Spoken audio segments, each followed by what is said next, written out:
حدیث مبارک کې راځي نبی علیه الصلاۃ والسلام فرمایي چې د الله سبحانه و تعالی دوه نعمتونه داسې دي چې په انسان یې کړي چې د دې نعمتونو په باره کې ډیر شي خلک هغه په دوکه کې دي او د هغې قدر نه کوي. یو دی صحت او بل نعمت د الله سبحانه و تعالی دی فراغت. چې ستا سره وخت او ستا سره صحت نو دا نعمتونه داسې دي چې ته به دې کې هر څه کولی شي.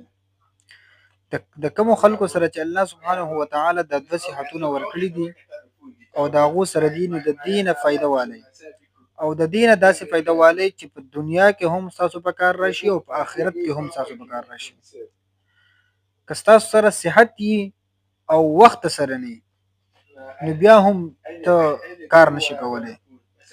فراغت سره نه وخت سره نه بیا هم ته کار نشي کولی. یا د سره وخت وي او صحت سره نه نو بیا هم ته هغه شان کار او هغه شان عبادت نشي کولی په کوم وخت کې چې ستا سره صحت او دا نعمتونه د هر انسان روان دي.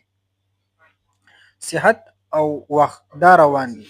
هیڅ پته هم نه لګي چې انسان کله روح وځي او کله د دنه دا فراغت او دا وخت او دا صحت د دنه ختمېږي او هیڅ پته هم نه لګي چې کله به د باندې حادثه راځي او د دنه د صحت الله واخلي.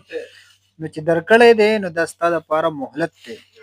د دې نه څه نه څه پیدا واله چې په دنیا کې دې هم په کار راشي بیا په آخرت کې دې هم په کار راشي.